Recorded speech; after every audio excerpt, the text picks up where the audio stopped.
በህይወትና በሞት መካከል ያለችው ነገ ደግሞ ያኛው ልጅ ይቀጥላል። የዘራሁትን ነው እያጨረች ያለችው። ወይኔ ለይኩ ምንድነው? ቆይ ጸጸቱን አልቻልኩትም እንድትለኝ ነው? እኔ ነበር ልጅ የትኛቸው ታርቀራይት ይገባል። ከዛ ስለይኩ ምን ከዛ ስትኛለሽ? አትያትም እንዴም እንደመሰለች አሁን እኔ አባት ነኝ። ለይኩ እያልክ ያለው ነገር እኮ ትክክል ነው፣ ግን ደግሞ ጊዜና ቦታውን አለየህም። እሺ ምንድነው ማድረግ ያለብን? ከሁሉም ጊዜ በላይ በጋራ የምንቆምበት ጊዜ መጣ አይመስልም? ምን ነው ፈጣሪ ከእሷ ነጥቆለን ይብሰጥ። ሞት እኮ አይቀሬ ነው፣ ግን ደግሞ ማንም ሰው የራሱን እንጂ የሰውን ሞት ሊሞት አይችልም። እችላለሁ፣ የልጆቼ ሞት መቀበል እችላለሁ። እነሱ ሳይሆኑ እኔ ነኝ መሞት ያለብኝ። እኔ ነኝ ነፍስ ያጠፋሁት። ኤሚ ይሄን ያህል በሽታና ፈተና እኔ እኮ ነኝ ነፍስ ያጠፋሁት። ልጄ ግን ሳይወለድ በፍጹም ከወዴ እንድታወጡ አልፈልግም። ይኸውልሽ ኤሚ፣ ከፈለግኩ እኔ ሞታለሁ እንጂ ልጄን መስዋዕት እንድታረጉብኝ አልፈልግም። አንቺ የምትሞቺ ከሆነ ልጁን መውለድሽ ምን ይጠቅምሻል? እና ግዴው ነው የምትሉኝ? እኔም ነፍሰ ገዳይ መሆን አልፈልግም። መቼም እዚህ ህመም ውስጥ ያለሽ የአንቺን ልጅ የሚጠብቁ ወላጆች ያሉሽ አይመስለኝም። እና ምን ችግር አለ? ከወለድኩ በኋላ መታከም አልችልም? ጊዜ ቢኖረን ኖሮ ይሄንን የመሰለ ቆንጆ ሀሳብ እኔ ነበርኩ ቀድሜ የምነግርሽ። ግን አስቸኳይ ሕክምና ነው የሚያስፈልግሽ። ምንም ብትሉኝ አልሰማችሁም። በቃ አልሰማኝ። ይሄ የመጀመሪያ የመጨረሻ ውሳኔ ነው።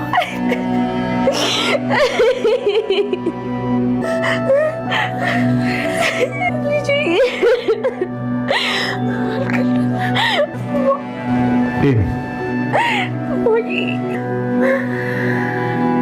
ኤም ውሳኔዋን አሳወቀች ለዶክተሩ። በፍጹም እኔ ልጄን በፍጹም ማጣት አልፈልግም። በፊት ጊዜ ራሴ ለመግደል እፈልግ ነበር። አሁን ግን ሆዴ በገፋ ቁጥር የልጅ እናት መሆኔን ሳስብ እናትነቴን በጣም ደስ እያለኝ ነው በፍጹም በማለት ለዶክተሩ አሳወቀችው። ዶክተሩም በፍጹም ይሄ እኮ ነገር በፍጹም ሊሆን አይችልም፣ አንቺ ለመትረፍ ግዴታ የነገር ድርጊቱ ትንሽ ደቂቃና ትንሽ ጊዜ ነው ያለሽ ተባለች። አቶ ለይኩንና ወይዘሮ ዝኑ የሰሙትንም ማመን አቃታቸው። ለመጀመሪያ ጊዜ ነውና ጽንስ በሆዷ መኖሩን ያወቁት በጣም በመደናገጥ ጸጥ አሉ። አቶ ለይኩንም የኔ ኃጢአት ነው ይህ ሁሉ፣ እኔ ባደረኩት ወንጀል ልጄ መሞት የለባትም ብለው በለቅሶና በሐዘን ተዋጡ። ናሆምም በአምራን በነገረችውና ባየው ነገር ቪዲዮ ገዳይ ናቸው ብሎ በጣም በጭንቀትና በንዴት በስሜት ውስጥ ይገኛል። በእናትና በአባቱም ውስጥ በስሜት ውስጥ ሆኗል። ወንድሙንም አተኩሮ በሚያይ ጊዜ ምንድነው እንዲህ የምታየኝ በማለት ዳጊም ግራ በመጋባት ላይ ይገኛል። ሰላም ጤና ይስጥልን ውድና የተከበራችሁ የቻናል ቤተሰቦች እንኳን ወደ ቻናል በሰላም መጣችሁ። ኑሃሚን ክፍል 79 ተለቀቀ። ወደ ክፍል 78 ስንመለስ ኤም ወርቃ ነበረ። አምራን ኑሃሚን እና ናሆም የደረሱት ተነሽ እያሉ ነገር ግን ራሷን አንስታ የወደቀችው አንስተውም ሆስፒታል ወስደዋታል።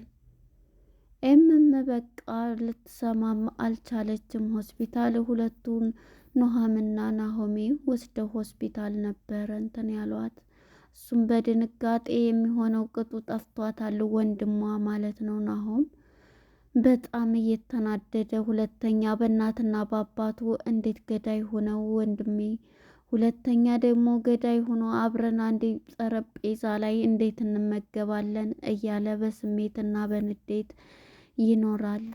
ይህን የሰሙት እናትና አባት ሶስቱም ዳጊ ሶስቱም እየሮጡ ሲመጡ ልጅቷ ሆስፒታል ውስጥ ገብታለች። እናቷም ወይዘሮ ዝናሽም በንዴት ልጄ ምን ላይ ነች ልጄ እያለች በጣም ነው የምትናደደው።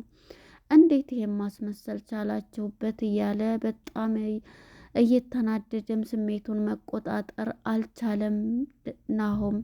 በዚህም ጊዜ ኑሃሚ አብራ የሆነች ነው እንፈልግሃለሁ በማለት ቤተሰቡ ፊት የሚያሳየውን አሁን ጊዜው አይደለም እባክህ ምንድን ነው የምትለው እባክህን ናሆም እያለች በጣም እንትን እያለችው ነው። ዳጊ ግን ድንግጥ ይልና ይሄንን ባለ ጊዜ ምንድን ነው የምትለው እያለ ነበረ።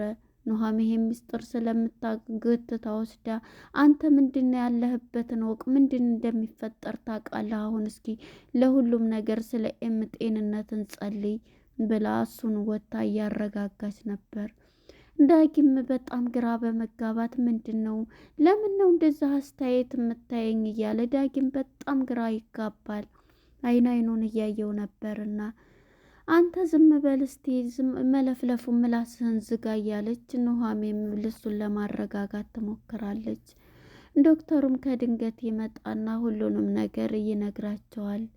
ዶክተር ልጄ እንዴት ናት እባክህን ንገረኝ ስትለው ጽንሱ በጥሩ ሁኔታ ላይ ይገኛል ሲል ይሄን የሰሙት እንግዲህ ወይዘሮ ዝናሽና አቶ ለይኩን የመጀመሪያ ወሬ እየሰሙ ነውና በጣም በድንጋጤ ተፋጠጡ።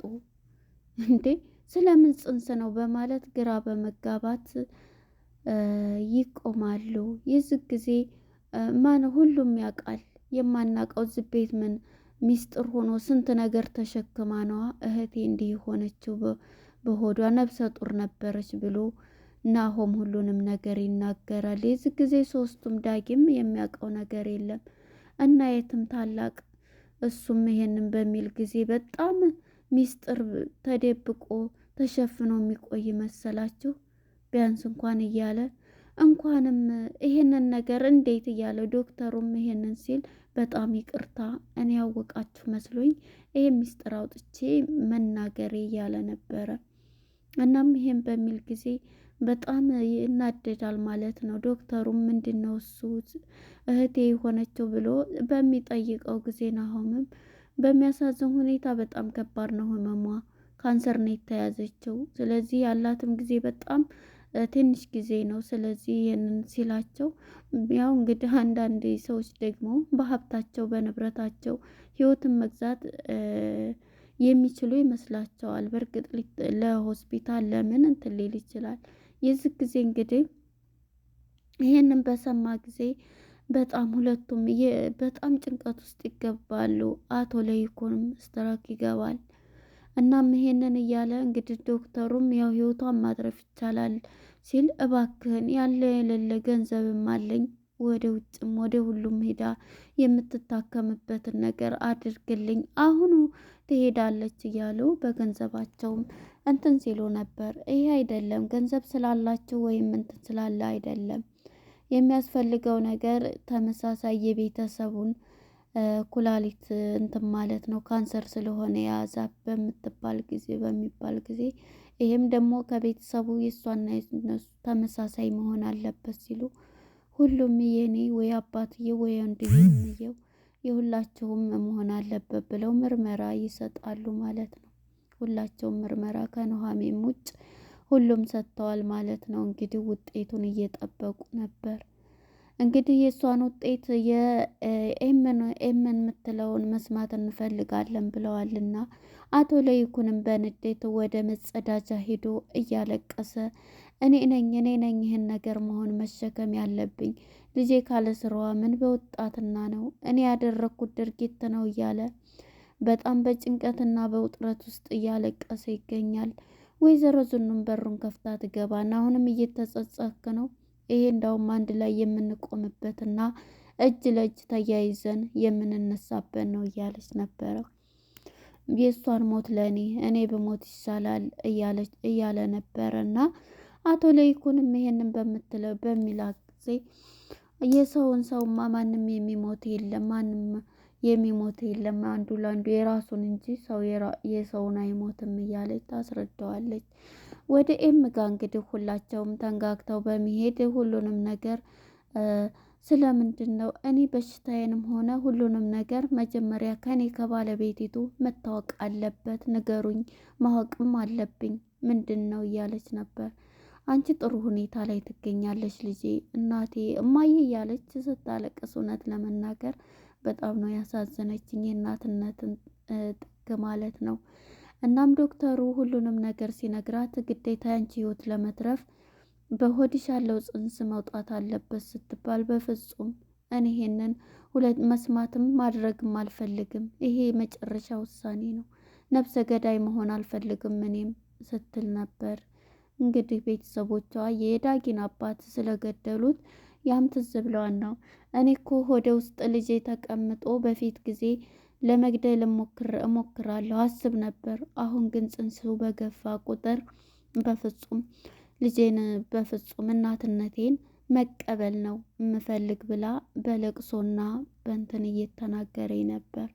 ዶክተሩም ይሄንን ሀሳብ ከአንቺ ይልቅ እኔ ቀድሜ ባቅ እኔ ነበርኩ ማዘጋጀት ራሱ ያለብኝ፣ ነገር ግን አሁን ያለሽ ጊዜ በጣም ትንሽና የተወሰኑ ናቸው በሚላትም ጊዜ በፍጹም ይሄንን እኔ የመጨረሻ ውሳኔ ነው ብትልም ሁሉም እንግዲህ ይሄንን የሰሙት በጣም እየተናደዱ ተነስተው ይሄዳሉ ማለት ነው።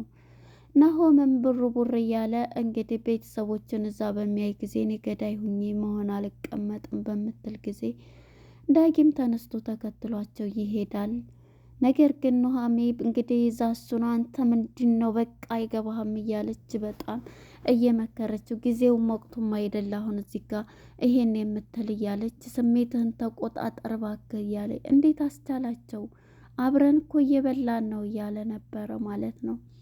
እና እሷም እንደው አንገቱን ይዛ እባክህን ተረጋጋ እያለች ነበረ። እንግዲህ የሚወደቀችበት ምክንያትና ኤርሚያስ ከቤት መጥቶ ነው እንግዲህ ኮፍያውን እንደያዘችው ነው ኑሃሜ የሚታወቀው። ኑሃሜ እንግዲህ እዛ ቤት ስትሄድ ለሕግም ቢሆን ይሄ ኮፍያ ተይዟል ብላ ቀጥታ ለኤርሚያስ ስደውል አንተ ነህ አይደለ ልጅቷን ምንም ነገር እንዳትሆን ጸልይ ሆነሽ ግን እኖራለሁ ብለህ እንትን አትበል እያለ እንትን ስትለው ምነው አንቺ እየደወልሽ እንደዚህ ልታስፈራሪ ነው ወይስ ምንድን ነው እያለ ኤርሚያስም ይሄንን ሲጎራ ነበር። እና ምንም ቢሆን ይሄ ለዚህ ሁሉ መውደቂያዋ ምክንያት እሱ እዛ ግቢ መጥቶ ነው በማለት ኮፍያዋን ይዛለች ማለት ነው። ወደ አምራን ጋር ስንመጣ አምራን መግቢያ ላይ አምራን እንግዲህ እንደዚህ የሆነችበት ምክንያት አምራን አሁን ላይ የለኬ እንደዛ ክፉ የሆነችው አባቷን እንግዲህ እያስታወስች ስለሆነ አባቷን የገደለችው እሷ ናት። በእርግጥ ስንት ነገር ሲያደርጋት በሕፃንነቷ ሆኗ ህልሜን ቀደርከው ብላ እየተማረ እያለ አባቷ ጠጭና ሰካራም ነበርና ያንን ወረቀቷን ደብተሯን እየቀደደባት ነበር። እኔ እኮ ህልሜ ተምሬ ፓይለንት ወይም እንደዛ መሆን ነበረ ምኞቴ፣ አባቴ ግን ህልሜን እንትን ብሎታል። ሰው ሁሉ እንግዲህ ከማን ነው ጥሩነትን የምማረው? ከቤተሰብ ነው። ስለዚህ ቤተሰብ ደግሞ ያደረገው ነገር ይሄ ነው እያለች የቤተሰቦቿን ያለፉትን ታሪኮች እያነሳች እሷም ህፃን ሆና እናቷንም ሁሉንም ነገር የምትላትን እና ታዲያ ይሄንን በአእምሮዋ እያሰበች ምን አይቼ ነው ጥሩ ለወንዶች ሀሳቢ የምሆነው እያለች ነበረ። እንግዲህ ወደ ኋላ ፓርት እንዳሰብ ነው ለናሆም ስነግረው ወይ ፈጥራ ነው ብለን ነበረ። አሁን ላይ እውነት ነው ማለት ነው። አንዳንዴ የሰዎቹ ክፋት ግን ደግሞ በዚህ ላይ ስናይ እነዛ ሰዎች ባደረጉት ድርጊት ሌሎቹ መቀጣት አለባቸው ብለን አናስብም። በእርግጥ አባቷ ክፉ ሆኖ ብዙ ነገሮች አድርጓታል። ነገር ግን ይሄንን ድርጊት ደግሞ ስላደረጋት አሁንም ሌሎች ወንዶችን እንደዛ አደርጋለሁ እንደዚህ ናቸው ብላ ማሰብና ማድረግ የለባትም ነበር ማለት ነው። እናም ይሄንን እንግዲህ ውሳኔዋም ተናግራለች ማለት ነው ወደ ኤምጋ። እናም እንግዲህ ወደ ናሆም ጋር ስንሄድ ወይዘሮ ገነትም ማለት ነው ከናኔ ጋራ እየደወለች ነበር እና ሁሉንም ነገር በስልክ ነግራቸዋለች። ኑሃሜም ማለት ነው ኑሃሜም በቃ ታማ ነው በጣም እንደዚህ ብላ ስነግራቸው ደወለች ብላ በጭንቀት ነበር ሂጄ ልፈልጋት እያለች ነበረ። እናቷ ገኒ የገኒ መቀየር ግን በጣም ድንቅ ነው።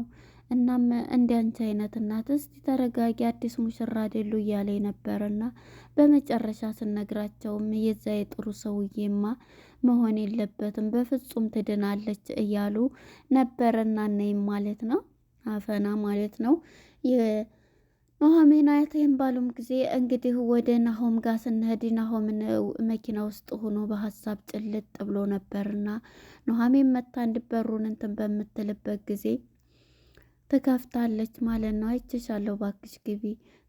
ኮፍያውን ሲያይ እንግዲህ ከኤርሚያስ ጋር ያልጨረስሽው ነገር አለ ወይ ሲላት በጣም ትናደዳለች። ምን እያልክ ነው? ቤተሰቦች አንተን ለማግባት ድግስና እንትን ላይ እያሉ ለአንተን ሰጥተው እያላቸው ነበር። ያልጨረሽው ነገር ካለ ብዬ ነው።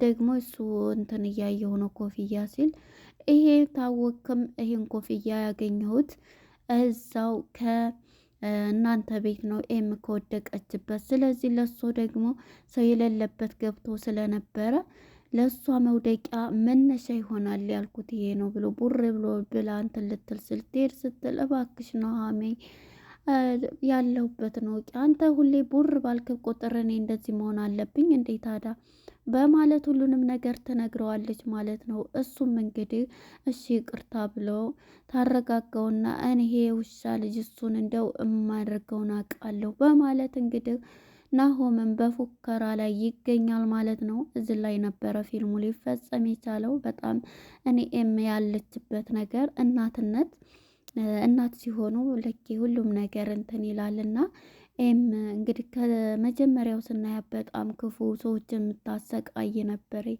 አሁን ላይ እንግዲህ እናት ሆና በልጇ በሆዷ ጽንስ ይዛለች። ነገር ግን ልጅ አይወጣም በፍጹም እያለች እንግዲህ አሁን ያለችበት ሁኔታ ይህ ነበር ማለት ነው። ለነበረን ቆይታ አመሰግናለሁ። ቀጣይ ፓርት እስከምንገናኝ መልካም ጊዜ